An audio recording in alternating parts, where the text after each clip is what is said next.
বর্ষার এক ঠান্ডা রাত, জনশূন্য রাস্তা আর মাঝপথে অজ্ঞান হয়ে পড়ে থাকা এক সফল, ধনী এবং সুন্দরী সিইও। লোকজন পাশ দিয়ে যাচ্ছিল, গাড়িগুলো থেমেও আবার এগিয়ে গেল। কিন্তু সেই রাস্তা দিয়ে যাওয়া এক গরিব যুবক থমকে দাঁড়ালো। তার কাছে না ছিল টাকা, না পরিচয়, না কোনো বড় স্বপ্ন। শুধু ছিল একটা পরিষ্কার মন। সে ওই মহিলাকে তা না জেনেই নিজের ছেঁড়া জ্যাকেট খুলে তাকে ঢেকে দিল এবং তার প্রাণ বাঁচানোর জন্য সব কিছু বাজি ধরল। সে কি জানত যে তার এই একটা সিদ্ধান্ত তার পুরো জীবন বদলে দেবে? সত্যিই কি মানুষের মনুষ্যত্ব কখনো খালি হাতে ফেরে? একটা ছোট নেক কাজ কি ভাগ্যের সবথেকে বড় দরজা খুলে দিতে পারে? আজকের এই কাহিনী শুধু আমির আর গরিবের নয়, বরং কর্ম, বিশ্বাস আর অপ্রত্যাশিত পরিণামের কাহিনী। যদি আপনিও বিশ্বাস করেন যে সততা আর মনুষ্যত্বের শক্তি সবথেকে বড় হয়, তবে এই ভিডিওটি শেষ পর্যন্ত অবশ্যই দেখুন এবং আমাদের কমেন্টে জানান আপনি এখন কোথায় আছেন আর কি করছেন যখন আমাদের এই কাহিনী শুনছেন। আপনার একটা ছোট্ট মন্তব্য আমাদের পৃথিবীর আলাদা আলাদা প্রান্তের মানুষের হৃদয়ের সাথে যুক্ত হওয়ার অনুভূতি দেয়। এই রকমই অনুপ্রেরণামূলক কাহিনীর জন্য এখনই আমাদের চ্যানেলটিকে সাবস্ক্রাইব করুন এবং পরিবারের অংশ হয়ে যান। 2022 সালের জুলাই মাসের এক ঠান্ডা ভেজা রাত ছিল। মুম্বাইয়ের রাস্তায় বৃষ্টি এমনভাবে পড়ছিল যেন আকাশ নিজের সব কষ্ট মাটিতে ঢেলে দিচ্ছে। ধারাবির সরু গলিতে কাদা, টিমটিমে স্ট্রিট লাইট আর দূর থেকে আসা লোকাল ট্রেনের আওয়াজ সেই রাতটাকে আরও বিষণ্ণ করে তুলছিল। রাজ মালহোত্রা নিজের কাঁধে সবজির ছেঁড়া বস্তা ঝুলিয়ে ক্রফোর্ড মার্কেট থেকে ফিরছিল। তার জামাকাপড় পুরোপুরি ভিজে গিয়েছিল, চটির ফিতে অর্ধেক ছেড়ে গিয়েছিল, আর পেটে সকাল থেকে এক দানাও অন্ন পড়েনি। কিন্তু তার মুখে কোনো বিরক্তির ছাপ ছিল না। তার মনে শুধু একটাই চিন্তা ছিল, ঘরে অসুস্থ মা কমলা দেবী তার পথ চেয়ে বসে থাকবেন। হঠাৎ বান্দ্রা লিংক রোডের কাছে একটা মোড়ে তার নজর পড়ল। রাস্তার ধারে বৃষ্টির জলে ভেজা একটা সাদা গাড়ি তেরছা হয়ে দাঁড়িয়েছিল। একটু এগোতেই স্ট্রিট লাইটের হালকা আলোয় এক মহিলাকে সাদা পোশাকে অজ্ঞান হয়ে পড়ে থাকতে দেখল। রাজের পা সেখানেই থমকে গেল। এক মুহূর্তের জন্য তার মনে ভয় এলো। এত রাত, এত বৃষ্টি, যদি কোনো বিপদ হয়ে যায়। কিন্তু পরের মুহূর্তেই তার মায়ের কথা মনে পড়ে গেল। বেটা, মনুষ্যত্ব কখনো ছেড়ো না। সে দৌড়ে গেল। হাঁটু সমান জলে ভিজতে ভিজতে সে ওই মহিলাকে সামলাল। তার শ্বাস খুব ধীর ছিল, মুখ ফ্যাকাশে হয়ে গিয়েছিল। কিছু না ভেবেই রাজ নিজের একমাত্র জ্যাকেট খুলে তার গায়ের ওপর দিয়ে দিল। সেই রাতে মুম্বাইয়ের বৃষ্টির মাঝে দুই পৃথিবী সামনাসামনি দাঁড়িয়েছিল। একজন গরিব কিন্তু মনের দিক থেকে ধনী, আর অন্যজন ধনী কিন্তু ভেতর থেকে শূন্য। রাজ জানত না এই মুহূর্তটাই তার ভাগ্য বদলে দিতে চলেছিল। বৃষ্টি এখন আরও বেড়ে গিয়েছিল। রাত প্রায় 10:30 বাজছিল এবং বান্দ্রা লিংক রোডের ওই অংশটা অস্বাভাবিকভাবে জনশূন্য ছিল। জলের মোটা ধারা রাস্তাটাকে আয়নার মতো চকচকে করে তুলছিল, আর যে গাড়িগুলো যাচ্ছিল সেগুলো এত দ্রুত গতিতে বেরিয়ে যাচ্ছিল যে কারোর কিছু নজরেই আসছিল না। রাজ হাঁটুর ওপর ভর দিয়ে সেই অজানা মহিলার পাশে বসেছিল। তার জামাকাপড় আগেই পুরোপুরি ভিজে গিয়েছিল, কিন্তু নিজের অবস্থার কথা তার ভাবনায় ছিল না। সে কাঁপানো হাতে মহিলার নাড়ি পরীক্ষা করল। শ্বাস খুব হালকা ছিল, যেন যে কোনো মুহূর্তে থেমে যেতে পারে। তার বুক ধরফর করতে লাগল। এক মুহূর্তের জন্য তার মনে ভয় ঢুকে গেল। সে যদি এখানে থামে তবে ঘরে পৌঁছতে দেরি হয়ে যাবে। মা সকালে যাওয়ার সময় বলেছিলেন যে আজ শ্বাস নিতে খুব কষ্ট হচ্ছে, ওষুধও শেষ হতে চলেছে। সে যদি এখনই বেরিয়ে যায় তবে হয়তো কোনো মেডিকেল স্টোর থেকে ধার পাওয়া যাবে।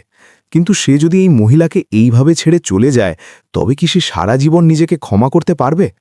সে রাস্তার দিকে তাকালো। দুটো গাড়ি পার হলো, কিন্তু জল ছিটিয়ে না থেমেই এগিয়ে গেল। সে হাত তুলে ইশারা করার চেষ্টাও করল, কিন্তু কেউ গতি কমালো না। এই শহরে মানুষ বিপদ দেখেও চোখ ফিরিয়ে নেয়, এই কথা সে আগে থেকেই জানত। পকেটে না আছে মোবাইল, না আছে টাকা, শুধু একটা ছেঁড়া মানিব্যাগ আর মায়ের ওষুধের চিরকুট। বৃষ্টি তার মুখের ওপর পড়ছিল, আর তার মায়ের গলা মনে পড়ল। বেটা, মনুষ্যত্ব কখনো ছেড়ো না, চাই নিজের কাছে কিছুই না থাকুক।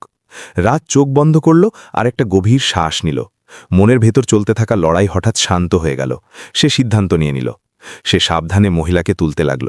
তার শরীর ঠান্ডা হয়ে গিয়েছিল, আর জামাকাপড় জলে ভারী হয়ে গিয়েছিল। পুরো শক্তি লাগিয়ে সে তাকে রাস্তার ধারে একটা বন্ধ দোকানের শেডের নিচে নিয়ে এলো। তার নিজের দাঁতে দাঁত লেগে ঠান্ডায় শব্দ হচ্ছিল, কিন্তু সে কিছু না ভেবেই নিজের একমাত্র জ্যাকেট খুলে মহিলার গায়ের ওপর দিয়ে দিল। দিদি, শুনতে পাচ্ছেন আপনি? তার আওয়াজ বৃষ্টির শব্দে হারিয়ে যাচ্ছিল, কিন্তু সে বারবার ডাকতে থাকল।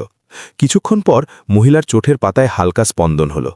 রাজের মনে আশার একটা ছোট আলো জ্বলে উঠল। ঠিক সেই সময় দূর থেকে হর্নের জোরালো আওয়াজ শোনা গেল। একটা কালো গাড়ি দ্রুত এসে থামল এবং সেখান থেকে দুজন সিকিউরিটি গার্ড আর একজন ড্রাইভার দৌড়ে এলো। ম্যাডাম অনন্যা, তারা ঘাবড়ে গিয়ে ডাকল। এক মুহূর্তের জন্য তাদের নজর রাজের ওপর পড়ল, আর তাদের চোখে সন্দেহের রেখা ফুটে উঠল।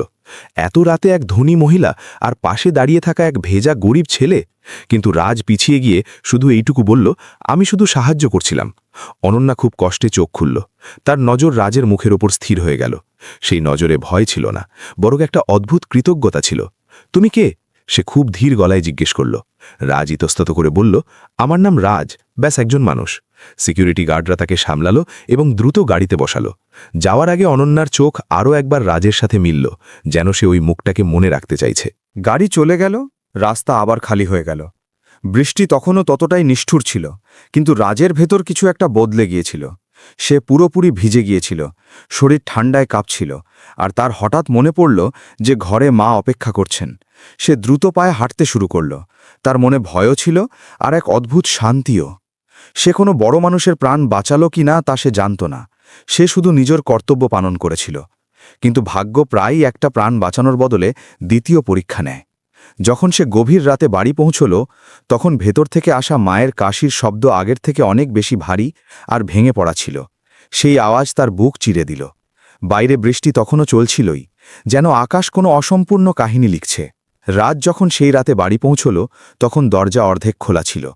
ভেতরে হালকা একটা আলো জ্বলছিল, আর মাটির মেঝের স্যাঁতস্যাঁতে ভাব ঠান্ডাকে আরও বাড়িয়ে দিচ্ছিল। সে দ্রুত ভেতরে ঢুকল। মা খাটিয়ায় শুয়েছিলেন। তার বুক দ্রুত উঠানামা করছিল, আর প্রতিটা শ্বাস যেন ভেতর থেকে ভেঙে বেরিয়ে আসছিল। রাজের বুক কেঁপে উঠল। সে মায়ের পাশে হাঁটু গেড়ে বসে পড়ল আর তার হাত ধরল। হাত অস্বাভাবিক গরম ছিল। মা, আমি এসে গেছি, সে ধীর গলায় বলল। কমলাদেবী খুব কষ্টে চোখ খুললেন, আর ছেলেকে দেখেই তার ঠোঁটে হালকা হাসি ফুটে উঠল। তুই ভিজে গেছিস বেটা, আগে জামা বদলে নে, তিনি ফিসফিস করে বললেন। রাজের চোখ ভরে এলো। তার মনে পড়ল আজ ওষুধও আনতে পারেনি। রাস্তায় যা কিছু ঘটল তা সময় কেড়ে নিল। তার ভেতরে অপরাধবোধ বিদ্যে লাগল। সে যদি সোজা বাড়ি আসত, তবে হয়তো মেডিকেল স্টোর বন্ধ হওয়ার আগে পৌঁছে যেত। হয়তো। এই শব্দটা তার ভেতরে হাতুড়ির মতো বাজতে লাগল। কমলাদেবীর অবস্থা কয়েকদিন ধরেই খারাপ হচ্ছিল। কাশিতে রক্তের হালকা দাগ দেখা যাচ্ছিল, কিন্তু টাকার অভাবে চিকিৎসা পিছিয়ে গিয়েছিল। রাজ তার পিঠ মালিশ করে দিল, জল খাওয়ালো, আর তাকে সামলে বসালো। মা, কাল সকালে আমি ডাক্তার নিয়ে আসব। চাই ধার নিতে হোক, চাই কারোর সামনে হাত পাততে হোক, কিন্তু আমি তোমাকে ঠিক করে দেব। তার গলায় দৃঢ়তা ছিল, কিন্তু ভেতরে ভয়ও ছিল। কমলাদেবী মাথা নাড়লেন। বেটা, তুই শুধু নিজের মনটাকে পরিষ্কার রাখিস। জীবন কঠিন, কিন্তু মানুষের নিয়ত যদি পরিষ্কার থাকে, তবে ভগবান তাকে একা ছাড়েন না। তার গলা ধীর হয়ে আসছিল। রাজ তার মাথা নিজের কোলে তুলে নিল। রাত ধীরে ধীরে কাটতে থাকল। সে জেগে থাকল, তার শ্বাসের ছন্দ গুনতে থাকল। প্রতিটা শ্বাসের সাথে প্রার্থনা করতে থাকল যেন পরের শ্বাসটাও আসে। ধীরে ধীরে ঘরে নিস্তব্ধতা বাড়তে লাগল। বাইরের পৃথিবীতে সকালের আভাস পাওয়া যাচ্ছিল, কিন্তু সেই ছোট ঘরের ভেতরে সময় যেন থমকে গিয়েছিল। রাজের মনে হল মায়ের হাতের মুঠো ঢিলে হয়ে যাচ্ছে। সে ঘাবড়ে গিয়ে তার নাম ধরে ডাকল, মা, চোখ খোলো। কিন্তু এবার কোনো উত্তর এলো না। কমলা দেবীর মুখ শান্ত ছিল, যেন দীর্ঘ লড়াইয়ের পর তিনি বিশ্রাম পেয়ে গেছেন। রাজ তার হাত নিজের বুকের সাথে চেপে ধরল, কিন্তু তা ঠান্ডা হয়ে আসছিল। সেই মুহূর্তে তার মনে হল যেন তার ভেতরের শেষ দেয়ালটাও ভেঙে গেল। সে কাঁদতে কাঁদতে তাকে ঝাঁকাতে লাগল, যেন জেদ করে মৃত্যুকে ফিরিয়ে আনবে। কিন্তু সত্যিটা অটল ছিল। সেই ছোট ঘরে, যেখানে কখনো মায়ের কাশি, তার দোয়া আর তার ধীর গান প্রতিধ্বনিত হতো, এখন সেখানে গভীর নীরবতা। রাজ হু হু করে কেঁদে উঠল। তার মনে পড়ল কয়েক ঘন্টা আগেই সে এক অজানা মহিলার প্রাণ বাঁচিয়েছিল। হয়তো এটাই জীবনের কঠোর সত্য। কখনো আমরা কাউকে জীবন দিই, আর ঠিক সেই সময়ই নিজের পৃথিবী হারিয়ে ফেলি। সেই সকালে রাজ সত্যি একা হয়ে গেল।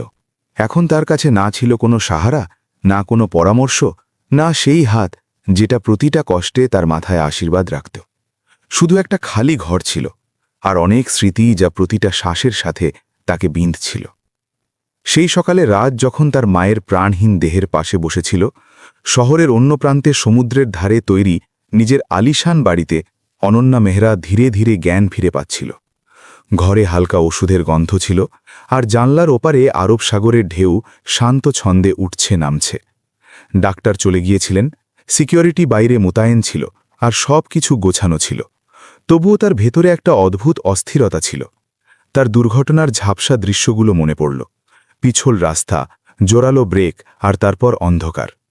কিন্তু সেই অন্ধকারের মাঝে একটা মুখ পরিষ্কার দেখা হচ্ছিল, ভেজা, ক্লান্ত, কিন্তু চোখে ভয় নয়, বরং সত্যিকারের চিন্তা।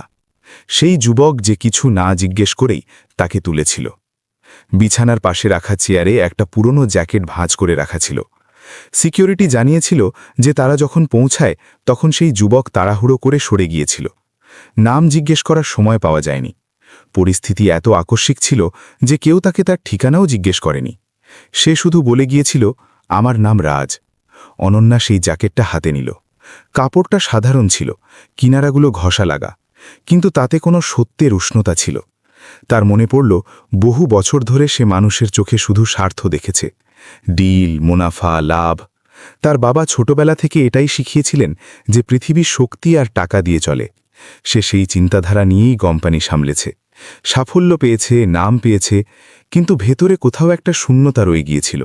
গতরাতে সেই শূন্যতায় যেন কেউ হালকা টোকা দিয়েছে। সে জানত যে এক রাতে মানুষ বদলে যায় না, তার ভেতরেও কোনো অলৌকিক কিছু ঘটেনি। কিন্তু তার প্রথমবার মনে হলো যে সে হয়তো যেসব মানুষকে তার কোম্পানির ফাইলে শুধু পরিসংখ্যান হিসেবে দেখে, তারাও কারোর পৃথিবী হয়। সে ভাবতে লাগল, যদি সেই যুবক দেরি করে বাড়ি পৌঁছে থাকে, তবে কি সে নিজের কাউকে পেছনে ফেলে আমার সাহায্য করেছে? এই প্রশ্নটা তার মনে বারবার উঠছিল। এটা শুধু ধন্যবাদ দেওয়ার ইচ্ছা ছিল না, বরং একটা অসম্পূর্ণ কাহিনীকে সম্পূর্ণ করার অস্থিরতা ছিল। কিছুক্ষণ পর তার ব্যক্তিগত সহকারী ঘরে এলো এবং পরবর্তী মিটিংগুলোর খবর দিতে লাগল। অনন্যা শান্ত স্বরে তাকে থামালো এবং বলল, আমাকে ওই ছেলেটিকে খুঁজে বের করতে হবে। তার নাম রাজ। সে বান্দ্রা লিংক রোডের কাছে দেখা গিয়েছিল। সহকারী হালকা অবাক হল, কিন্তু এবার অনন্যার মুখে কঠোর আদেশ ছিল না, বরং দৃঢ় সংকল্প ছিল। সে স্পষ্ট বলল, এটা শুধু আনুষ্ঠানিক ধন্যবাদ নয়, আমি জানতে চাই সে কে, কোথায় থাকে, আর সে ঠিক আছে কিনা। সিকিউরিটি টিমকে এলাকার সিসিটিভি ফুটেজ দেখার জন্য বলা হলো। অনন্যা অনুভব করল তার ভেতরের কোনো স্তর ধীরে ধীরে খুলছে। সে এখনও সেই সিইও ছিল, সেই শক্তিশালী মহিলা, কিন্তু এখন তার ভেতরে একটা প্রশ্ন জেগে উঠেছে। সাফল্য কি শুধু উঁচু ইমারতে বসে সিদ্ধান্ত নেওয়ার নাম, নাকি কখনো কখনো রাস্তায় পড়ে থাকা মানুষও আমাদের কিছু শেখাতে পারে? ওদিকে রাজ নিজের জীবনের সবথেকে বড় শূন্যতার সাথে লড়াই করছিল, আর এদিকে অনন্যা এক অনুসন্ধানের শুরু করছিল। দুজনেরই তখনও এই ধারণা ছিল না যে এই খোঁজ শুধু একজন ব্যক্তিকে খুঁজে বের করার নয়, বরং নিজের ভেতরে লুকিয়ে থাকা সত্যকে চেনারও হবে। মুম্বাইয়ের বিশাল শহর নিজের গতিতে চলছিল, কিন্তু দুটো আলাদা পৃথিবী ধীরে ধীরে আবার একে অপরের দিকে এগোচ্ছিল। ধারাবির সরু গলিতে সেই দিন সকাল থেকেই একটা ভারী নিস্তব্ধতা বিরাজ করছিল। কমলাদেবীর মৃতদেহ একটা সাধারণ সাদা চাদরে জড়িয়ে খাটিয়ায় রাখা ছিল। ঘর ছোট ছিল, দেওয়ালগুলো নোনা ধরা ছিল, আর ভেতরে ঠিক ততটুকুই জায়গা ছিল যাতে 2-3 জন লোক দাঁড়াতে পারে। রাজ চুপচাপ মাটিতে বসেছিল। তার চোখ ফুলে গিয়েছিল, আর গলা যেন কোথাও হারিয়ে গিয়েছিল। শেষকৃত্যের জন্য টাকা জোগাড় করাও তার কাছে একটা লড়াই হয়ে দাঁড়িয়েছিল। সে প্রতিবেশীদের কাছে অল্প অল্প সাহায্য চাইল। কেউ 100 টাকা দিল, কেউ 200। প্রতিটা সাহায্যের সাথে তার নিজের অসহায়ত্বের অনুভূতি আরও গভীর হতে লাগল। কিন্তু মাকে সম্মানের সাথে বিদায় জানানো তার কর্তব্য ছিল। সে নিজে কাঠের ব্যবস্থা করল, নিজে কাঁধ দিল, আর নিজে চিতার সামনে দাঁড়িয়ে থাকল। সে যখন কাঁপা হাতে আগুন দিল, তখন তার মনে হলো যেন তার জীবনের একটা পুরো অধ্যায় ছাই হয়ে যাচ্ছে। আশেপাশে দাঁড়িয়ে থাকা মানুষগুলো ধীরে ধীরে ফিরে গেল, কিন্তু রাজ অনেকক্ষণ সেখানেই বসে থাকল। তার সামনে উঠে যাওয়া ধোঁয়া যেন তার শৈশব, তার স্বপ্ন, আর তার সবথেকে বড় শক্তিকে নিজের সাথে নিয়ে যাচ্ছিল। দুদিন পরই সে আবার ক্রফোর্ড মার্কেটে পৌঁছে গেল। শোক পালন করার ফুরসত তার কাছে ছিল না। ঘরের ভাড়া, পেটের আগুন আর রোজগার প্রয়োজন কারোর মৃত্যুতে থেমে থাকে না। লোকজন তাকে দেখে ধীর গলায় জিজ্ঞেস করত, মা কেমন আছেন?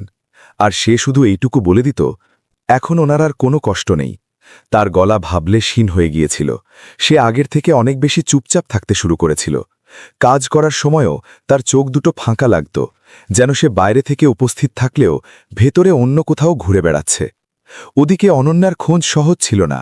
সিকিউরিটি টিম দুর্ঘটনার রাতের আশপাশের সিসিটিভি ফুটেজ সংগ্রহ করল।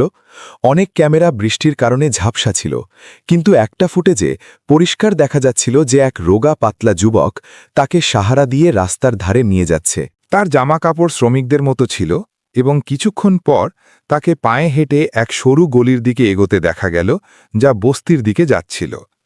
এটি একটি ছোট সূত্র ছিল, কিন্তু কোনো নিশ্চিত পরিচয় নয়।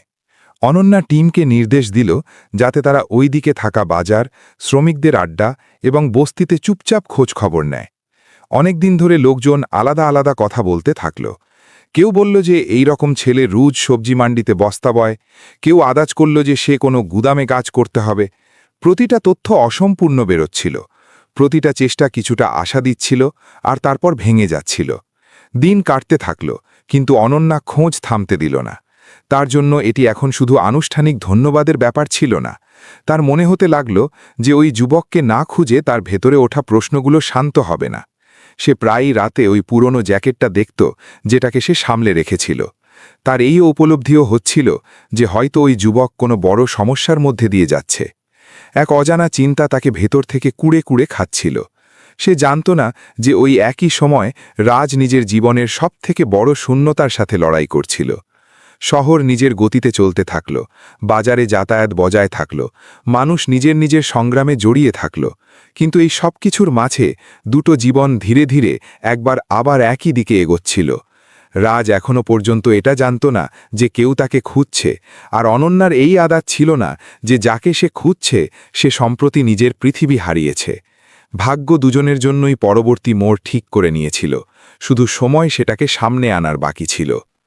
অনেক দিনের খোঁজের পর অনন্যার মনে হতে লাগল যে ফাইল, রিপোর্ট আর সিকিউরিটি টিমের তথ্য দিয়ে সে ওই যুবক পর্যন্ত পৌঁছতে পারবে না। ফুটেজে দেখা সেই সরু গলিটা তাকে বারবার মনে পড়ত, কিন্তু মুম্বাইয়ের হাজার হাজার গলির মধ্য থেকে একটা গলি দিয়ে কোনো মানুষের কাছে পৌঁছনো সহজ ছিল না। অবশেষে এক সকালে সে নিজেই বাইরে যাবার সিদ্ধান্ত নিল। সে তার দামি গাড়ি আর আনুষ্ঠানিক পোশাক ছেড়ে দিল, সাধারণ সালোয়ার কুর্তা পরল আর হালকা ওড়না দিয়ে মাথা ঢেকে নিল। তার সাথে শুধু ড্রাইভার ছিল, যাকে সে বাজার থেকে দূরে থামতে বলল। সে ভিড়ের মধ্যে এমনভাবে হাঁটছিল যেন প্রথমবার এই শহরকে ছুঁয়ে দেখছে। ক্রফোর্ড মার্কেট সব সময়ের মতো প্রাণবন্ত ছিল। সবজির স্তূপ, মশলার গন্ধ, শ্রমিকদের আওয়াজ আর দরদাম করার চড়া সুর বাতাসে মিশেছিল। অনন্যা ধীরে ধীরে এগোতে থাকল। তার নজর প্রতিটা যুবকের উপর স্থির হচ্ছিল, যারা বস্তা নিয়ে ঘামে ভিজে চুপচাপ কাজে লেগেছিল। তখনই সে এক পরিচিত হাঁটা দেখল। রোগা পাতলা শরীর, কাঁধে ভারী বস্তা, কপালে ঘাম আর মুখে গভীর ক্লান্তি। তার বুক এক মুহূর্তের জন্য থমকে গেল। এটাই সেই হতে পারে।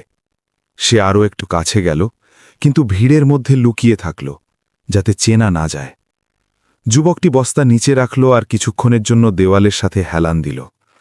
সে নিজের হাতের তালু দিয়ে মুখ মুছল, যেন ক্লান্তির সাথে কোনো গভীর কষ্টকেও লুকিয়ে রাখছে। অনন্যা তার চোখ পরিষ্কার দেখতে পেল, সেই একই গাম্ভীর্য, সেই একই সারল্য। তার পুরো বিশ্বাস হয়ে গেল যে এটি রাজই। সে সরাসরি তার কাছে গেল না। সে পাশে দাঁড়িয়ে থাকা এক পুরনো দোকানদারকে ধীরে ধীরে জিজ্ঞেস করল, এই ছেলেটি কি রোজ কাজ করে? দোকানদার তাকে ভালো করে দেখল আর সহজ স্বরে বলল, হ্যাঁ, ছোটবেলা থেকেই এখানে পরিশ্রম করছে, সবাই তাকে চেনে। মাই ছিল তার ভরসা, কিন্তু কয়েকদিন আগে মারা গেছেন, বেচারা এখন একা। এটি শুনে অনন্যার ভেতরে গভীর তোলপাড় শুরু হল। তার মনে হলো যেন সেই রাতের পুরো ছবিটা এখন পরিষ্কার হচ্ছে। যখন সে রাস্তায় অজ্ঞান হয়ে পড়েছিল, তখন এই যুবক হয়তো নিজের মায়ের অবনতি হওয়া শ্বাসের কথা না জেনেই তার প্রাণ বাঁচাচ্ছিল। এই চিন্তা তার ভেতরে বিঁধতে লাগল। একই সময় রাত যেন কারোর উপস্থিতি অনুভব করল আর হঠাৎ মাথা ঘুরাল। তার নজর মুহূর্তের জন্য ভিড়ের মধ্যে দাঁড়িয়ে থাকা অনন্যার দিকে উঠল। কিন্তু সে তাকে চিনতে পারল না। সে শুধু এক সাধারণ মহিলা ছিল, ভিড়ের অংশ। অনন্যার বুক দ্রুত ধড়ফড় করতে লাগল। সে চাইলে ওই মুহূর্তেই তার নাম ধরে ডাকতে পারত, কিন্তু সে নিজেকে থামিয়ে নিল। তার উপলব্ধি হল যে এই সময়ে রাজের সামনে যাওয়া হয়তো তার আত্মসম্মানে আঘাত লাগতে পারে। সে চাইল না যে তার উপস্থিতি দয়ার মতো মনে হোক। সে চেয়েছিল এই দেখা হওয়াটা যেন সমানে সমান হয়, সম্মানের হয়। কিছুক্ষণ সে সেখানেই দাঁড়িয়ে থাকল, তাকে কাজ করতে দেখল। সে দেখল যে রাজ না থেমে বস্তা বইছে, মাঝে মধ্যে চুপচাপ বসে পড়ছে, তারপর আবার উঠে দাঁড়াচ্ছে। তার মুখে অভিযোগ ছিল না, কিন্তু ক্লান্তির পেছনে লুকিয়ে থাকা শূন্যতা পরিষ্কার দেখা হচ্ছিল। অনন্যা সেই মুহূর্তেই ঠিক করল যে পরের বার সে তার সাথে সরাসরি কথা বলবে, কোনো লোক দেখানো ছাড়া, কোনো উঁচু নিচুর বোধ ছাড়া। সে ধীরে ধীরে ভিড় থেকে বেরিয়ে এলো আর গাড়ির দিকে এগিয়ে গেল। পেছনে বাজারের শোরগোল আগের মতোই ছিল, কিন্তু তার ভেতরে এখন আর নিস্তব্ধতা ছিল না। এখন সে জানত যে সে কাকে খুঁজছে আর কেন। রাজ নিজের কাজে লেগে থাকল। তার আন্দাজও ছিল না যে তার জীবনের দরজায় পরিবর্তনের কড়া নাড়ার শব্দ এসে গেছে। দুজনের মধ্যে দূরত্ব এখন শুধু কয়েক পা বাকি ছিল। পরবর্তী দেখা হওয়া আর এড়ানো যাবে না। আর যখন তা হবে তখন কেবল ধন্যবাদের আদান প্রদান হবে না, বরং দুটো জীবনের মোড় ঘোরার শুরু হবে। পরদিন সকালে অনন্যা আরও একবার সাধারণ জামাকাপড় পরল, আর এবার কোনো নিরাপত্তাকর্মী ছাড়াই একা ক্রফোর্ড মার্কেটের দিকে বেরিয়ে পড়ল। সে ইচ্ছে করেই তার ড্রাইভারকে বাজার থেকে দূরে থামতে বলল, যাতে কারোর নজর তার দিকে না যায়। সে চাইল না যে তার পরিচয় এই সাক্ষাতের মাঝে দেয়াল হয়ে দাঁড়াক। বাজারের ভিড় আগের মতো হইচইপূর্ণ ছিল, কিন্তু তার ভেতরে এক অদ্ভুত শান্তি ছিল, যেন সে নিজের সিদ্ধান্তকে পুরোপুরি মেনে নিয়েছে। সে আগেই তার কোম্পানিতে একটি সহকারী পদ খালি রাখার নির্দেশ দিয়ে দিয়েছিল। এটি কোনো হঠাৎ নেওয়া আবেগপ্রবণ সিদ্ধান্ত ছিল না। সে রাত জেগে ভেবেছিল যে ওই যুবক যদি সত্যিই এই রকম হয় যেমনটা সে অনুভব করেছিল, তবে তাকে একটা সুযোগ পাওয়া উচিত। রাজ সবসময়ের মতো কাজে ব্যস্ত ছিল। তার কাঁধে বস্তা ছিল, মুখ ঘামে ভেজা, কিন্তু হাঁটার মধ্যে ক্লান্তি সত্ত্বেও এক স্থিরতা ছিল। অনন্যা তার সামনে গিয়ে দাঁড়াল। এবার সে সরাসরি তার নাম নিল, রাজ। আওয়াজ শুনতেই সে মাথা তুলল। কিছুক্ষণ সে চিনতে পারল না, তারপর হঠাৎ তার চোখে চেনার চমক ফুটে উঠল। আপনি সেই রাতে, সে ধীর স্বরে বলল। অনন্যা হালকা হাসির সাথে মাথা নাড়ল। হ্যাঁ, সেই রাতে তুমি আমার প্রাণ বাঁচিয়েছিলে। রাজ বস্তা নিচে রাখল আর একটু পিছিয়ে গেল। ম্যাডাম, আপনার এখানে আসার দরকার ছিল না। আমি যা করেছি মানুষ হওয়ার খাতিরে করেছি। তার গলায় ইতস্তত ভাব ছিল, কিন্তু আত্মসম্মানও পরিষ্কার ফুটে উঠছিল। অনন্যা শান্ত স্বরে বলল, সবাই মানুষ হওয়ার কর্তব্য পালন করে না। রাজ, যদি তুমি সেই রাতে না থামতে, তবে হয়তো আমি আজ এখানে দাঁড়িয়ে থাকতাম না। কয়েক মুহূর্ত দুজনের মাঝে নিস্তব্ধতা ছেয়ে গেল। আশপাশের লোকজন কাজে ব্যস্ত ছিল, কিন্তু কিছু নজর তাদের দিকে উঠেছিল। অনন্যা ধীরে ধীরে আরও বলল, আমি শুনলাম তোমার মা আর নেই। এটি শুনতেই রাজের মুখ কঠোর হয়ে গেল। সে নজর নিচু করে নিল। হ্যাঁ, কয়েকদিন আগে চলে গেছেন। তার গলা ভাবলেশহীন ছিল, যেন সে কষ্টকে শব্দে বদলাতে চায় না। সেই মুহূর্তে প্রথমবার অনন্যা উপলব্ধি করল যে তার সামনে দাঁড়িয়ে থাকা এই যুবক কেবল তার রক্ষক নয়, বরং নিজের জীবনের সবথেকে বড় ক্ষতি সহ্য করা এক মানুষ। সে কোনো দয়ার ভাব ছাড়া পুরো স্পষ্টতার সাথে বলল, রাজ, আমি তোমাকে ধন্যবাদ দিতে এসেছি, কিন্তু শুধু শব্দ দিয়ে নয়। আমি চাই যে তুমি আমার সাথে কাজ করো। আমার কোম্পানিতে আমি তোমার জন্য একটি পদ সংরক্ষিত রেখেছি। রাজ তৎক্ষণাৎ মাথা নাড়ল। না ম্যাডাম, আমি পড়াশুনো জানি না, আমি অফিসের কাজ জানি না, আমি এই বাজারের বাইরের পৃথিবী চিনি না। তার কথায় ঘাবড়ানি কম, বাস্তবতা বেশি ছিল। অনন্যা উত্তর দিল, অফিসের কাজ শেখানো যেতে পারে, সততা আর সাহস শেখানো যায় না। তা তোমার কাছে আগেই আছে। তবুও রাজ চুপ থাকল। তার ভেতরে ঝড় চলছিল।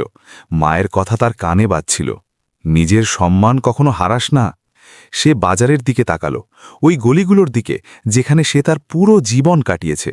সে কি ওইসব ছেড়ে কোনো অজানা পৃথিবীতে পা রাখতে পারে? কয়েক মুহূর্ত পর্যন্ত কেবল বাজারের শোরগোল শোনা যেতে থাকল। তারপর রাজ ধীরে ধীরে বলল, যদি আমি আপনার সাথে যাই, তবে তা দয়া মনে করে যাব না। আমি নিজের পরিশ্রম দিয়ে নিজের জায়গা তৈরি করব। অনন্যার চোখে সন্তুষ্টি খেলে গেল। এটাই আমি চাই। রাজ, তোমাকে সুযোগ দেব, পথ তোমাকে নিজেকেই তৈরি করতে হবে। সেই মুহূর্তে কোনো বড় ঘোষণা হলো না, কোনো তালি বাজল না, কিন্তু দুটো জীবন এক নতুন পথ বেছে নিল। রাজ প্রথমবার নিজের সীমাবদ্ধ গণ্ডির বাইরে পা রাখার সম্মতি জানাল, আর অনন্যা প্রথমবার নিজের পদের ঊর্ধ্বে উঠে কাউকে সম অধিকারের সুযোগ দিল। সামনের পথ সহজ ছিল না, এটা দুজনেই জানত, কিন্তু সেদিন ক্রফোর্ড মার্কেটের ভিড়ে দাঁড়িয়ে তারা এমন এক সিদ্ধান্ত নিল যা আগামী দিনে অনেক মানুষের চিন্তা বদলে দেওয়ার মতো ছিল। কিছুদিনের মধ্যে প্রয়োজনীয় নিয়মকানুন শেষ করা হলো। মানব সম্পদ বিভাগ সিইওর বিশেষ নির্দেশে রাজের মৌলিক নিবন্ধন, পরিচয় যাচাই এবং প্রাথমিক চুক্তিপত্র তৈরি করল। তাকে পরিষ্কারভাবে বলা হলো যে সে সরাসরি কোনো উঁচু পদে নয়, বরং প্রশিক্ষণার্থী প্রশাসনিক সহকারী হিসেবে শুরু করবে, যেখানে তাকে ফাইল ব্যবস্থাপনা, মিটিং সমন্বয় এবং অভ্যন্তরীণ যোগাযোগের মৌলিক দায়িত্বগুলো শিখতে হবে। রাজের কাছে এই সব কিছু নতুন ছিল, কিন্তু সে কোনো প্রশ্ন ছাড়াই প্রতিটা দলিলে স্বাক্ষর করল। তার জন্য এই কাগজগুলো কেবল নিয়মকানুন ছিল না, বরং এক নতুন পৃথিবীতে প্রবেশের প্রমাণ ছিল। যেদিন সে প্রথমবার মেহরা টেক সলিউশনসের উঁচু কাঁচের ইমারতের ভেতরে গেল, তার পায়ে হালকা কম্পন ছিল, কিন্তু চোখে ভয় ছিল না। সে সাধারণ কিন্তু পরিষ্কার জামাকাপড় পরেছিল, আর মনে মনে নিজেকে মনে করিয়ে দিল যে এটি দয়া নয়, সুযোগ। লবির চাকচিক্য, দ্রুত হেঁটে চলা কর্মচারী আর সুশৃঙ্খল পরিবেশ তার জন্য একেবারে আলাদা জগৎ ছিল।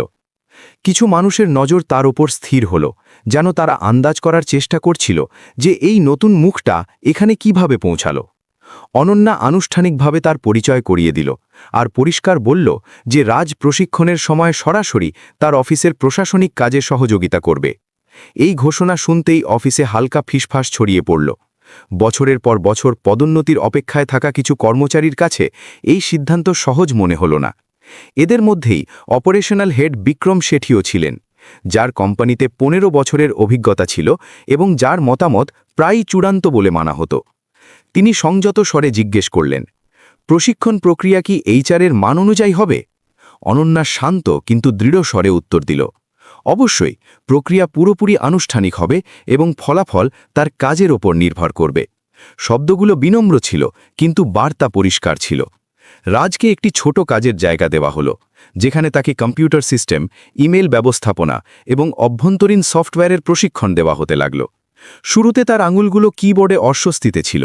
সে প্রতিটা বোতাম টেপার আগে ভাবত, প্রতিটা ইমেল পড়ার সময় শব্দগুলোকে দুবার বুঝত। অনেকবার ভুল হতো, কিন্তু সে কারোর ওপর নির্ভর না করে নিজে শোধরানোর চেষ্টা করত। অফিসের কিছু কর্মচারী তাকে সন্দেহের নজরে দেখত, যেন সে এখানে অস্থায়ী অতিথি। কিন্তু চা পরিবেশন করা কর্মচারী আর কিছু কনিষ্ঠ স্টাফ তার সাথে সহজ ছিল, কারণ তারা তার মধ্যে নিজের মেহনতি দুনিয়ার ঝলক দেখতে পেত। বিক্রম শেঠি দূর থেকে সবকিছু দেখছিলেন। তার অভিজ্ঞতা তাকে শিখিয়েছিল যে আবেগপ্রবণ সিদ্ধান্ত প্রায়ই প্রাতিষ্ঠানিক শৃঙ্খলাকে দুর্বল করে দেয়। তার এই চিন্তা ছিল যে যদি এই পরীক্ষা বিফল হয়, তবে কোম্পানির নির্ভরযোগ্যতার ওপর প্রশ্ন উঠবে। সে মনে মনে ঠিক করল যে সে রাজের কাজের ওপর কড়া নজর রাখবে। যদি সে যোগ্য হয়, তবে প্রমাণ করবে, আর যদি না হয়, তবে এই সিদ্ধান্ত নিজেই প্রকাশ হয়ে পড়বে। এই নজরদারি কোনো প্রকাশ্য বিরোধের রূপে ছিল না, বরং শান্ত পরীক্ষার রূপে ছিল, যা হয়তো বেশি কঠোর হয়। প্রথম সপ্তাহেই রাজ দেরি করে থেকে কাজ শিখতে লাগল। যখন অধিকাংশ কর্মচারী চলে যেত, সে প্রশিক্ষণের নোটগুলো আবার পড়ত আর সফটওয়্যারে অভ্যাস করত। এক সন্ধ্যায় অনন্যা দেখল যে সে এখনও স্ক্রিনের সামনে বসে আছে। সে জিজ্ঞেস করল, ক্লান্তি হয় না? রাজ হেসে বলল, বাজারে বস্তা বইবার থাকে বেশি কঠিন নয় ম্যাডাম, এখানে ওজন আলাদা, কিন্তু তোলা তো শিখেই নেব। তার শব্দে বিনম্রতা ছিল, কিন্তু দৃঢ় বিশ্বাসও। অনন্যা সেই মুহূর্তেই অনুভব করল যে তার সিদ্ধান্ত কেবল আবেগপ্রবণ ছিল না, এটি সক্ষমতাকে চেনার চেষ্টা ছিল। অফিসের চাকচিক্যের পেছনে এখন এক অদৃশ্য উত্তেজনা জন্ম নিয়েছিল। রাজ নিজের অতীত থেকে বেরিয়ে নতুন পরিবেশে নিজেকে মানিয়ে নেওয়ার চেষ্টা করছিল, আর বিক্রম দেখছিলেন এই চেষ্টা স্থায়ী কিনা। কাহিনী এখন বাইরের দারিদ্র্য থেকে সরে এসে অভ্যন্তরীণ প্রতিযোগিতা আর সম্মানের পরীক্ষায় প্রবেশ করেছিল। আসল চ্যালেঞ্জ এখনও সামনে আসা বাকি ছিল। রাজের কোম্পানিতে আসার এখনও মাত্র কয়েক সপ্তাহ হয়েছিল, যখন সেই গুরুত্বপূর্ণ দিনটি এলো, যার প্রভাব কেবল একটি প্রজেক্টের উপর নয়, বরং পুরো কোম্পানির সম্মানের উপর পড়ার মতো ছিল। বিদেশি বিনিয়োগকারীদের সাথে এক চূড়ান্ত মিটিং ঠিক হয়েছিল, যেখানে নতুন কারিগরি প্রজেক্টের শেষ প্রস্তাব পেশ করার কথা ছিল। এই ডিল কোটি কোটি টাকার ছিল, এবং যদি এটি সফল হতো, তবে কোম্পানির বিস্তার আন্তর্জাতিক স্তরে নিশ্চিত হয়ে যেত। অনন্যা নিজে প্রেজেন্টেশন দিচ্ছিল, আর অপারেশনের সাথে যুক্ত পরিসংখ্যানের দায়িত্ব বিক্রম শেঠির বিভাগের উপর ছিল। রাজকে কেবল প্রশাসনিক সহায়তার জন্য মিটিংয়ে উপস্থিত থাকতে হয়েছিল, যাতে প্রয়োজনীয় ফাইল এবং ডিজিটাল দলিল সময় মতো পাওয়া যায়। প্রেজেন্টেশন ঠিকভাবে চলছিল। বড় স্ক্রিনে গ্রাফ আর পরিসংখ্যান পর্যায়ক্রমে দেখানো হচ্ছিল। তখনই এক গুরুত্বপূর্ণ আর্থিক প্রজেকশনযুক্ত ফাইল খুলতে অস্বীকার করল। স্ক্রিনে এরর মেসেজ ফুটে উঠল। টেকনিক্যাল টিম তৎক্ষণাৎ সক্রিয় হল আর সিস্টেম পরীক্ষা করতে লাগল, কিন্তু মূল সার্ভারে ফাইলটি করাপ্ট দেখাচ্ছিল। ঘরে উত্তেজনা ছড়িয়ে পড়ল। বিনিয়োগকারীদের মধ্যে একজন স্পষ্ট স্বরে জিজ্ঞেস করলেন যে ডাটা কি পাওয়া যাবে, কারণ সেটার উপর ভিত্তি করেই সিদ্ধান্ত নেওয়ার কথা ছিল। বিক্রমের মুখে প্রথমবার অস্বস্তি ফুটে উঠল। মাসের পর মাসের পরিশ্রম এই একটা প্রেজেন্টেশনের উপর টিকেছিল। রাজ ঘরের কোণে বসে সবকিছু দেখছিল। গত সপ্তাহে দলিলগুলো গুছিয়ে রাখার সময় সে ওই ফাইলেরই একটি ব্যাকআপ সংস্করণ দেখেছিল, যা পুরনো সার্ভারে সুরক্ষিত রাখা হয়েছিল। সে কিছুক্ষণ চুপ থাকল। সে জানত যে সে নতুন, আর এত সিনিয়র অফিসারদের মাঝে কথা বলা ঝুঁকিপূর্ণ হতে পারে, কিন্তু সময় দ্রুত চলে যাচ্ছিল। সে সংযত স্বরে বলল, ম্যাডাম, সম্ভব যে ব্যাকআপ সার্ভারে এটার সুরক্ষিত সংস্করণ আছে? যদি অনুমতি হয় তবে আমি জায়গাটা দেখাতে পারি। টেকনিক্যাল হেড তার দিকে তাকালো, তারপর অনন্যার দিকে। অনন্যা তৎক্ষণাৎ বলল, এগিয়ে যাও। রাজ নিজে সিস্টেম পরিচালনা করছিল না, বরং আইটি অফিসারকে ওই ফোল্ডার স্ট্রাকচারের কথা মনে করিয়ে দিচ্ছিল যেখানে সে ব্যাকআপ দেখেছিল। আইটি টিম বলে দেওয়া জায়গায় খোঁজা শুরু করল। কিছু মুহূর্তের গভীর নীরবতার পর স্ক্রিনে ওই ফাইলটির সুরক্ষিত কপি দেখা গেল। টেকনিক্যাল টিম দ্রুত সেটাকে মূল প্রেজেন্টেশনে যোগ করল, আর মিটিং বেশি দেরি না হয়েই এগিয়ে চলল। বিনিয়োগকারীরা সন্তুষ্টি প্রকাশ করলেন এবং প্রেজেন্টেশন সফলভাবে শেষ হল। ডিলটির দিক ইতিবাচক থাকল। মিটিংয়ের পর ঘরের পরিবেশ বদলে গিয়েছিল। কেউ চড়া গলায় কিছু বলল না, কিন্তু অনেক নজর রাজের দিকে নতুন দৃষ্টিতে উঠল। সে কোনো দাবি করল না, শুধু চুপচাপ নিজের সিটে ফিরে এল। বিক্রম সংযত স্বরে শুধু এইটুকু বললেন, ভালো পর্যবেক্ষণ ছিল। শব্দগুলো সংক্ষিপ্ত ছিল, কিন্তু তার পেছনে এক স্বীকৃতি লুকিয়েছিল। অনন্যা জনসমক্ষে প্রশংসা করা থেকে বিরত থাকল, কিন্তু তার চোখে স্পষ্ট সন্তুষ্টি ছিল। সে বুঝে নিয়েছিল যে রাজ কোনো অলৌকিক কাজ করেনি, বরং সচেতনতা দেখিয়েছে, আর অনেক সময় সচেতনতাই সংকটে সবথেকে বড় শক্তি হয়। সেদিন থেকে রাজের প্রতি অফিসের ব্যবহার সূক্ষ্মভাবে বদলাতে লাগল। সে এখন কেবল এক প্রশিক্ষণার্থী রইল না যে সুযোগ পেয়েছিল, বরং সে সেই ব্যক্তি হয়ে গেল যে চাপের মুখেও সংযম বজায় রেখেছিল। তবুও প্রতিটা সাফল্য নিজের সাথে নতুন জটিলতা নিয়ে আসে। কেউ কেউ প্রভাবিত ছিল, কেউ সতর্ক, আর বিক্রম শেঠির মনে একটি চিন্তা পরিষ্কার হতে লাগল। যদি এই যুবক এইভাবে এগিয়ে যেতে থাকে, তবে ক্ষমতার ভারসাম্য ধীরে ধীরে বদলে যেতে পারে। রাজের এখনও এই বদলে যাওয়া সমীকরণের আন্দাজ ছিল না, কিন্তু তার আসল পরীক্ষা এখন শুরু হতে চলেছিল। মিটিংয়ের সাফল্যের পর অফিসে রাজের উপস্থিতি এখন আর উপেক্ষা করা যাচ্ছিল না, কিন্তু প্রতিটা স্বীকৃতির পেছনে এক পরীক্ষা লুকিয়ে থাকে। বিক্রম শেঠি ঠিক করে নিয়েছিলেন যে আবেগ দিয়ে প্রভাবিত কোনো সিদ্ধান্তের আসল কোষ্ঠীপাথর হল ফলাফল। কিছুদিনের মধ্যেই কোম্পানির একটি গুরুত্বপূর্ণ অভ্যন্তরীণ রিপোর্ট তৈরি করার কথা ছিল, যাতে আগামী ত্রৈমাসিকের অপারেশনাল খরচ আর কৌশলগত অনুমান অন্তর্ভুক্ত ছিল। এই চূড়ান্ত রিপোর্ট সিনিয়র ম্যানেজমেন্ট দ্বারা অনুমোদিত হওয়ার কথা ছিল, কিন্তু তার জন্য প্রাথমিক ডাটা সংগ্রহ আর সারসংক্ষেপ তৈরি করার কাজ কাউকে সঁপতে হতো। বিক্রম পরামর্শ দিলেন যে প্রশিক্ষণের অংশ হিসেবে এই প্রাথমিক কাজ রাজকে দেওয়া হোক। তিনি পরিষ্কার করলেন যে চূড়ান্ত রিভিউ অভিজ্ঞ টিম করবে। অনন্যা এটাকে সুযোগ মনে করে অনুমতি দিয়ে দিল। রাজ প্রথমবার এত বিস্তারিত পরিসংখ্যান গোছানোর দায়িত্ব পেল। তাকে বিভিন্ন বিভাগ থেকে ডাটা সংগ্রহ করে একটি প্রাথমিক ড্রাফট তৈরি করতে হতো। সে প্রতিটা বিভাগে বিনম্রভাবে তথ্য চাইত, নোট তৈরি করত, আর অনেক রাত পর্যন্ত বসে সংখ্যাগুলোর মিল দেখত। কিছু অফিসার তাকে গুরুত্ব দিত, কেউ তাকে কেবল প্রশিক্ষণার্থী ভেবে এড়িয়ে যাওয়ার চেষ্টা করত, কিন্তু সে ধৈর্য ধরে লেগে থাকল। বিক্রম এরই মধ্যে অর্থবিভাগকে আপডেটেড পরিসংখ্যানের একটি সংশোধিত শীট জারি করালেন, যা সিস্টেমে পাওয়া যাচ্ছিল, কিন্তু সরাসরি রাজকে আলাদা করে জানানো হলো না। এটি কোনো অনিয়ম ছিল না, বরং এক অভ্যন্তরীণ প্রক্রিয়ার অংশ ছিল। যদি রাজ কেবল পাওয়া ডাটাগুলো হুবহু সংগ্রহ করে, তবে ভুল থেকে যাবে। যদি সে মনোযোগ দিয়ে তুলনা করে, তবে তফাৎটা ধরে ফেলবে। রিপোর্ট তৈরি করার সময় রাজ দেখল যে অপারেশনাল খরচের দুটো শীটে সামান্য তফাৎ আছে। প্রথমে সে ভাবল যে এটি টাইপিংয়ের ভুল হবে, কিন্তু যখন সে আগের ইমেল এবং শেয়ার করা ড্রাইভের ফাইলগুলো আবার দেখল, তখন সে সংশোধিত সংস্করণের ইঙ্গিত পেল। সে তৎক্ষণাৎ অর্থ বিভাগ থেকে নিশ্চিত হল আর আপডেটেড ডাটা সংগ্রহ করল। গভীর রাত পর্যন্ত সে বসে সংশোধন করতে থাকল যাতে প্রাথমিক ড্রাফট একদম সঠিক থাকে। পরের দিন যখন রিপোর্ট সিনিয়র টিমের সামনে রাখা হলো তখন চূড়ান্ত রিভিউতে কোনো ভুল পাওয়া গেল না। বিক্রম মন দিয়ে শুনলেন আর শেষে কেবল এইটুকু বললেন যে প্রাথমিক কাজ গোছানো ছিল। বাইরের দিক থেকে এটি একটি সাধারণ কাজের প্রক্রিয়া ছিল, কিন্তু ভেতরে এক সূক্ষ্ম পরিবর্তন হয়ে গিয়েছিল। বিক্রম বুঝে গেলেন যে রাজ শুধু অর্পিত কাজ যান্ত্রিকভাবে সম্পন্ন করে না, বরং তাতে নিজের বিবেকও খাটায়। অন্যদিকে রাজের এই উপলব্ধি হল যে অফিসে প্রতিটা দায়িত্ব শুধু কাজ নয়, বরং ভরসার পরীক্ষাও বটে। সে কারোর উদ্দেশ্যের উপর সন্দেহ করল না, কারণ তার জন্য এই সুযোগ এখনও শেখার জন্য ছিল। কিন্তু এখন সমীকরণ বদলে যাচ্ছিল।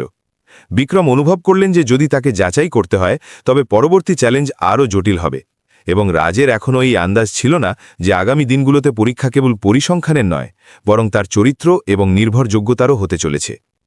সময়ের সাথে সাথে রাজ অফিসের কার্যপ্রণালীতে আরও দক্ষ হয়ে উঠছিল, কিন্তু তার অগ্রগতির সাথে সাথে তার প্রতিটা গতিবিধিও আরও সূক্ষ্মভাবে দেখা হতে লাগল। এক সপ্তাহ পর কোম্পানির একটি সহায়ক শাখার পেমেন্টের ক্ষেত্রে অসঙ্গতির খবর এলো। কিছু ভেন্ডারকে করা পেমেন্টের তারিখ এবং পরিমাণে পার্থক্য পাওয়া গেল। বিষয়টি গম্ভীর ছিল, কারণ আর্থিক শৃঙ্খলা কোম্পানির সুনামের ভিত্তি ছিল। প্রাথমিক তদন্তে সামনে এলো যে যেসব দলিলের ইমেল সমন্বয় হয়েছিল সেগুলোতে রাজের ডিজিটাল আইডি থেকে লগ করা ছিল। যদিও তাকে কেবল দলিল এগিয়ে দেওয়া এবং পোর্টালে সীমিত অ্যাক্সেসের অনুমতি ছিল, সংশোধনের অধিকার তার কাছে ছিল না।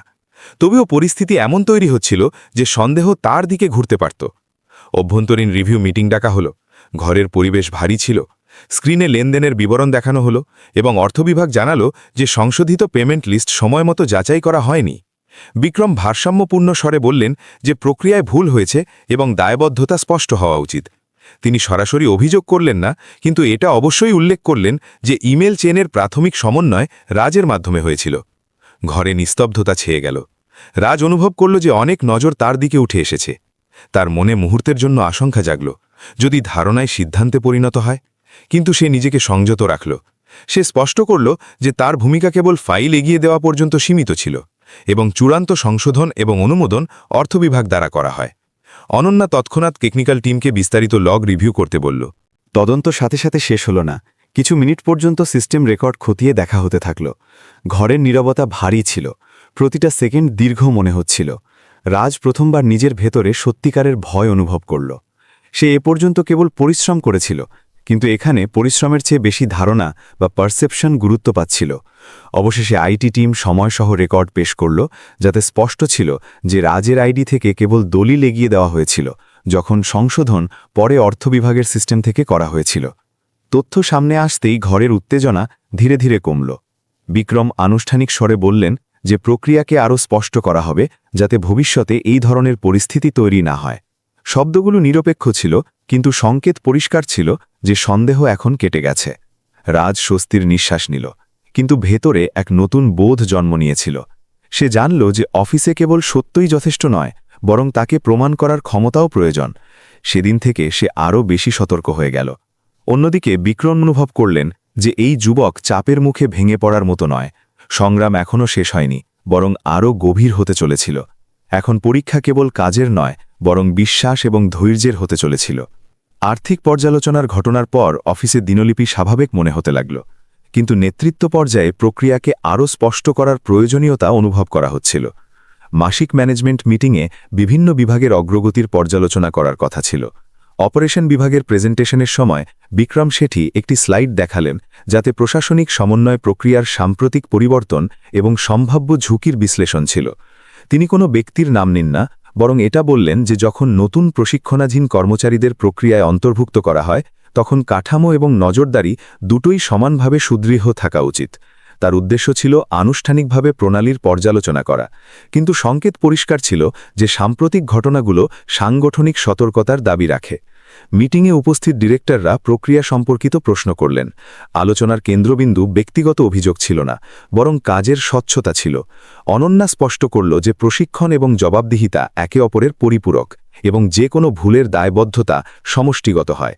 এই ক্রমেই প্রশাসনিক সমন্বয়ের সাথে যুক্ত তথ্য স্পষ্ট করার জন্য রাজকে সংক্ষেপে ডাটা পেশ করতে বলা হলো। সে আগে থেকে তৈরি প্রেজেন্টেশন দিতে আসেনি, বরং প্রয়োজনীয় দলিলের প্রবাহ এবং সময়ানুবর্তিতার তথ্যমূলক বিবরণ দেওয়ার জন্য দাঁড়াল।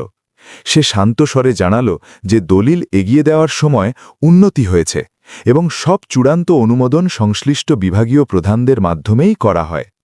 তার উত্তরে আত্মরক্ষার ভাব ছিল না, বরং প্রক্রিয়ার স্পষ্টতা ছিল। কিছুক্ষণ আলোচনার পর ডিরেক্টররা সিদ্ধান্তে পৌঁছালেন যে কাজের প্রবাহের উন্নতিকে আনুষ্ঠানিক রূপ দেওয়া হোক এবং নজরদারি ব্যবস্থাকে আরও স্বচ্ছ করা হোক। মিটিং কোনো ব্যক্তিগত মন্তব্য ছাড়াই শেষ হল। বাইরে বেরোনোর সময় পরিবেশের উত্তেজনা কম ছিল, কিন্তু এটা পরিষ্কার ছিল যে নেতৃত্বের ভেতরে দৃষ্টিভঙ্গির পার্থক্য বিদ্যমান। বিক্রম কোনো প্রত্যক্ষ বিরোধ করলেন না, কিন্তু তার নীরবতা এই সংকেত দিচ্ছিল যে তিনি প্রক্রিয়ার কঠোরতাকে আরও বাড়াতে চান। অন্যদিকে অনন্যার অবস্থান পরিষ্কার ছিল। যোগ্যতাকে সুযোগ পাওয়া উচিত যদি প্রণালী মজবুত থাকে। রাজ সেদিন অনুভব করল যে এখন সে কেবল একজন প্রশিক্ষণার্থী নয়, বরং কাঠামোর অংশ। প্রশ্ন সরাসরি তার ওপর ছিল না, তবুও সে কেন্দ্রে ছিল। সে বুঝে নিল যে সামনে প্রতিটা কদম আরও দায়িত্বের সাথে ফেলতে হবে। অফিসের রাজনীতি এখন আর খোলাখুলি সংঘাত নয়, বরং আদর্শের পার্থক্য হয়ে দাঁড়িয়েছিল। সন্দেহ ভিত্তিক শৃঙ্খলা বনাম বিশ্বাস ভিত্তিক নেতৃত্ব। আগামী সময়ে এই পার্থক্যই কোনো বড় সিদ্ধান্তের ভিত্তি হতে চলেছিল। মাসিক পর্যালোচনার কয়েক সপ্তাহ পর কোম্পানির সামনে সত্যিকারের সংকট দেখা দিল। একটি প্রধান আন্তর্জাতিক ক্লায়েন্ট আনুষ্ঠানিকভাবে আপত্তি জানাল যে প্রজেক্টের সময়সীমা এবং যোগাযোগের ক্ষেত্রে অসঙ্গতি রয়েছে। যদি পরিস্থিতি স্পষ্ট করা না হয়, তবে চুক্তি বাতিল করার কথা ভাবা হবে। এটি সেই ক্লায়েন্ট ছিল যার সাথে সাম্প্রতিক পার্টনারশিপ কোম্পানির বিস্তারের জন্য গুরুত্বপূর্ণ মানা হচ্ছিল। জরুরি মিটিং ডাকা হল, যেখানে অপারেশন, অর্থ, টেকনিক্যাল এবং আইনি বিভাগ উপস্থিত ছিল। সমস্যাটি ছিল এই যে প্রজেক্ট শিডিউলের অনেকগুলো সংস্করণ ইমেল চেনে প্রচলিত ছিল এবং ক্লায়েন্টকে পাঠানো শেষ দলিলের সময় এবং নিশ্চিতকরণ নিয়ে বিভ্রান্তি ছিল। মিটিংয়ের সময় টিমগুলো পর্যায়ক্রমে ডেটা পেশ করতে শুরু করল। রাজ যে প্রশাসনিক সমন্বয়ে সহযোগিতা করছিল, সে ইমেল লগ এবং শেয়ার করা ড্রাইভের সংস্করণগুলোর তুলনা করার পরামর্শ দিল। সে এটা দাবি করল না যে সমাধান তার কাছে আছে, বরং বলল যে যদি সব টাইম স্ট্যাম্পকে একই ক্রমে রাখা যায়, তবে বিভ্রান্তি কম হতে পারে। টেকনিক্যাল টিম এবং অপারেশন ম্যানেজাররা তার পরামর্শে কাজ শুরু করলেন। সম্মিলিত প্রচেষ্টায় দলিলের সময়রেখা তৈরি করা হলো, যাতে স্পষ্ট হলো যে চূড়ান্ত অনুমোদিত সংস্করণ নির্ধারিত সময়েই তৈরি ছিল, কিন্তু ক্লায়েন্টকে পাঠানো কনফার্মেশন এবং অ্যাটাচমেন্টের মধ্যে সমন্বয়ে দেরি হয়েছিল। ভুলটি ইচ্ছেকৃত ছিল না, বরং বহুতলীয় যোগাযোগ প্রক্রিয়ার জটিলতার ফল ছিল। অনন্যা সেই ভিত্তিতেই ক্লায়েন্টের সাথে বিস্তারিত আলোচনা করল। সব টাইম স্ট্যাম্প এবং সংশোধনের রেকর্ড শেয়ার করা হলো। ক্লায়েন্ট তৎক্ষণাৎ চুক্তি বাতিল করল না, কিন্তু তারা নজরদারি প্রক্রিয়াকে আরও কড়া করার এবং ভবিষ্যতে একক যোগাযোগ চ্যানেল তৈরি করার শর্ত রাখল। কোম্পানি তা গ্রহণ করল। সংকট পুরোপুরি শেষ হয়নি, কিন্তু তাৎক্ষণিক বিপদ কেটে গিয়েছিল। এটি কেবল একজন ব্যক্তির সাফল্য ছিল না, বরং টিমের সম্মিলিত প্রচেষ্টার ফল ছিল, যাতে রাজ দলিলের কাঠামো স্পষ্ট করতে গুরুত্বপূর্ণ ভূমিকা পালন করল। মিটিংয়ের পর অফিসের পরিবেশ বদলে গিয়েছিল। কেউ আনুষ্ঠানিক ঘোষণা করল না, কিন্তু এটা মেনে নেওয়া হলো যে দলিলের প্রবাহ গোছানোর আগের প্রচেষ্টাগুলো উপযোগী ছিল। বিক্রম সংক্ষেপে বললেন যে কেন্দ্রীয় ফোল্ডার সিস্টেম পুরোপুরি কার্যকর করা উচিত। এটি একটি পরোক্ষ স্বীকৃতি ছিল। রাজ সেদিন সন্ধ্যায় যখন তার কাজের জায়গা থেকে বাইরে পা রাখল, তখন সে প্রথমবার এই উপলব্ধি করল যে দায়িত্ব কেবল সুযোগের বিস্তার নয়, বরং নিরন্তর সতর্কতার দাবি করে। তার মায়ের কথা মনে পড়ল, যিনি শিখিয়েছিলেন যে সত্যিকারের পরিশ্রমের ফল সাথে সাথে না হলেও সঠিক সময় পাওয়া যায়। কোম্পানি তাৎক্ষণিক সংকট থেকে বেঁচে গিয়েছিল, কিন্তু এই ঘটনা নেতৃত্বের ভেতরে ক্ষমতার ভারসাম্যকে সূক্ষ্মভাবে বদলে দিল। এখন আলোচনা এটা ছিল না যে রাজ সক্ষম কিনা, বরং এটা ছিল যে তার ক্ষমতাকে কোন দিকে বিকশিত করা যায়। সামনের সিদ্ধান্ত কেবল পদের নয়, বরং সংগঠনের কাজের সংস্কৃতির সংকেত হতে চলেছিল। আন্তর্জাতিক সংকট শান্ত হওয়ার পর কোম্পানির ভেতরে এক গম্ভীর রিভিউ মিটিং আয়োজন করা হলো। গত কয়েক মাসের ঘটনাগুলো এটা স্পষ্ট করে দিয়েছিল যে কেবল কারিগরি দক্ষতা যথেষ্ট নয়, বরং বিভাগগুলোর মধ্যে স্পষ্ট সমন্বয়ও ততটাই প্রয়োজন। অনন্যা প্রস্তাব দিল যে অপারেশন এবং প্রশাসনের মধ্যে একটি স্থায়ী সমন্বয়কারী ভূমিকা তৈরি করা হোক, যাতে ভবিষ্যতে কোনো প্রকার বিভ্রান্তি তৈরি না হয়। এই পদটি নতুন ছিল এবং স্বাভাবিকভাবেই আলোচনার বিষয় হল। কিছু সিনিয়র সদস্য অভিজ্ঞতার প্রশ্ন তুললেন, কারণ এই দায়িত্ব হালকা ছিল না। ঠিক এই মুহূর্তে বিক্রম শেঠি প্রত্যাশার উল্টো অবস্থান নিলেন। তিনি শান্ত স্বরে বললেন যে গত সংকট এটা প্রমাণ করেছে যে সচেতনতা এবং সততা কখনো কখনো বছরের অভিজ্ঞতার চেয়ে বেশি কার্যকর হতে পারে। তিনি এটাও স্বীকার করলেন যে তিনি নিজে প্রক্রিয়াটিকে কঠোর দৃষ্টিতে দেখেছিলেন, কিন্তু এখন তিনি এটা বুঝতে পেরেছেন যে নতুন দৃষ্টিভঙ্গিও ততটাই প্রয়োজন। এটি কেবল আনুষ্ঠানিক সমর্থন ছিল না, বরং ভেতর থেকে আসা পরিবর্তন ছিল। তার কথাগুলো ঘরের পরিবেশ বদলে দিল। অনন্যা প্রস্তাব দিল যে রাজকে 6 মাসের ট্রায়াল পিরিয়ডের জন্য এই নতুন ভূমিকায় নিযুক্ত করা হোক। চূড়ান্ত সিদ্ধান্ত সর্বসম্মতিক্রমে নেওয়া হলো, এই শর্তে যে স্পষ্ট মূল্যায়নের মানদণ্ড ঠিক করা হবে। রাজকে যখন এই খবর দেওয়া হলো তখন সে কিছুক্ষণ মৌন দাঁড়িয়ে থাকল। তার মনে গত কয়েক বছরের ছবিগুলো ভেসে উঠল। বর্ষার সেই রাত যখন সে রাস্তার ধারে দাঁড়িয়েছিল, বাজারের ভিড় যেখানে সে মাল বইত, এবং তার মায়ের সেই শিক্ষা যে পরিশ্রমের ফল দেরিতে হলেও অবশ্যই পাওয়া যায়। সে ধীর স্বরে বলল যে সে এই সুযোগকে অধিকার নয় বরং কর্তব্য মনে করবে। আনুষ্ঠানিক ঘোষণার পর অফিসের প্রতিক্রিয়া মিশ্র ছিল, কিন্তু বিরোধের তীব্রতা আগের মতো ছিল না। বিক্রম জনসমক্ষে এইটুকু বললেন যে সংগঠনকে এগিয়ে নেওয়ার জন্য কখনো কখনো সাহসী সিদ্ধান্ত নিতে হয়, এবং প্রতিভাকে সুযোগ দেওয়া সেই সাহসেরই অংশ। এই স্বীকৃতি রাজের জন্য অপ্রত্যাশিত ছিল। সে প্রথমবার অনুভব করল যে প্রতিযোগিতা সম্মানে বদলে যেতে পারে যদি উভয় পক্ষ শিখতে রাজি থাকে। সেদিন সন্ধ্যায় সে যখন অফিস থেকে বের হল তখন আকাশে হালকা বৃষ্টি শুরু হয়েছিল। ফোঁটাগুলো তার মুখে পড়ছিল, কিন্তু এবার তাতে শীতলতা নয় বরং সন্তুষ্টি ছিল।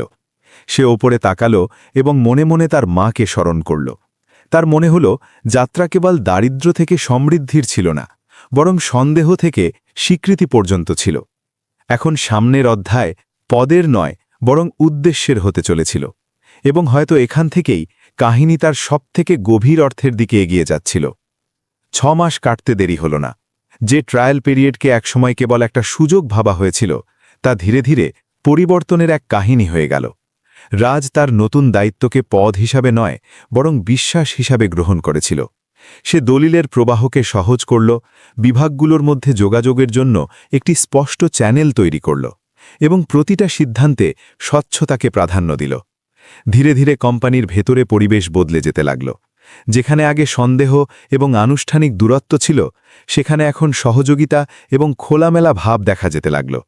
মানুষ এটা বুঝতে শুরু করল যে নেতৃত্ব কেবল অধিকারের প্রদর্শন নয়, বরং অন্যদের সাথে নিয়ে চলার ক্ষমতা।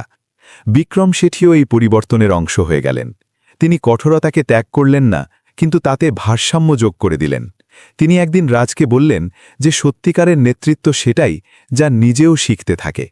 এই শব্দগুলো কেবল প্রশংসা ছিল না, বরং অভিজ্ঞতার স্বীকৃতি ছিল। অনন্যা দেখল যে সংগঠনের ভেতরে প্রতিযোগিতা ধীরে ধীরে সম্মানে বদলে যাচ্ছে। এই বদল হঠাৎ আসেনি, এটি সেই ছোট ছোট সিদ্ধান্তের ফল যা সঠিক সময়ে নেওয়া হয়েছিল। এক সন্ধ্যায় যখন অফিসের আলো ধীরে ধীরে নিভছিল, রাজ একা দাঁড়িয়ে জানলা দিয়ে বাইরে দেখছিল। বৃষ্টি আবার শুরু হয়েছিল। সেই একই ফোঁটা, সেই একই ঠান্ডা হাওয়া, কিন্তু জীবন এখন আর আগের মতো ছিল না। তার সেই রাতের কথা মনে পড়ল যখন সে সামনে কে আছে তা না জেনেই রাস্তার ওপর পড়ে থাকা এক অপরিচিতাকে সাহায্য করেছিল। সেই মুহূর্তে সে কোনো দরদাম করেনি, কোনো প্রত্যাশা রাখেনি। সে কেবল সেটাই করেছিল যা তার সঠিক মনে হয়েছিল। হয়তো সেই একটা সিদ্ধান্তই তার জীবনের মোড় বদলে দিল। সে মনে মনে তার মাকে স্মরণ করল। তিনি যদি আজ থাকতেন তবে হয়তো বলতেন যে সত্যিকারের সম্পদ ব্যাংক অ্যাকাউন্টে নয় বরং চরিত্রে থাকে। রাজ বুঝে নিয়েছিল যে সুযোগের দরজা সবসময় বড় প্রচেষ্টায় নয় বরং ছোট সৎ পদক্ষেপে খোলে। সে এখন জানত যে জীবনে পরিবর্তন হঠাৎ দেখা যায়, কিন্তু তার শিকড় অনেক আগে বোনা হয়। কিছু সময় পর আনুষ্ঠানিকভাবে ঘোষণা করা হলো যে ট্রায়াল পিরিয়ড সফল হয়েছে এবং রাজকে স্থায়ীভাবে সমন্বয়কারী ম্যানেজার নিযুক্ত করা হলো। হাততালির আওয়াজ ধ্বনিত হল, কিন্তু তার ভেতরে যে শান্তি ছিল তা যে কোনো হাততালির চেয়েও গভীর ছিল। সে শিখেছিল যে সংগ্রাম মানুষকে ভাঙতে নয় বরং গড়তে আসে। যদি সে হার না মানে তবে সেই সংগ্রামই তার পরিচয় হয়ে যায়। এই কাহিনীর শেষ কেবল একটি পদোন্নতি নয়, এটি সেই সত্যের প্রমাণ যে পরিস্থিতি যতই কঠিন হোক না কেন, যদি মনে সততা এবং সাহস থাকে তবে পথ অবশ্যই তৈরি হয়। কখনো কখনো একটি ছোট ভালো কাজ, একজন অপরিচিত মানুষকে সাহায্য করা জীবনের সবথেকে বড় মোড়ের শুরু হয়ে দাঁড়ায়। যদি এই কাহিনী আপনাকে স্পর্শ করে থাকে তবে আপনার ভাবনা অবশ্যই শেয়ার করুন। আপনিও কি জীবনে এমন কোনো মুহূর্ত দেখেছেন যখন একটি ছোট সিদ্ধান্ত বড় পথের দিশা হয়ে দাঁড়িয়েছে? আমাদের জানান, এবং যদি আপনি এই রকমই অনুপ্রেরণামূলক কাহিনী শুনতে চান তবে এই চ্যানেলটিকে লাইক করুন এবং সাবস্ক্রাইব করতে ভুলবেন না। হয়তো পরবর্তী কাহিনী অন্য কারোর জীবনের নতুন অধ্যায় হয়ে দাঁড়াবে।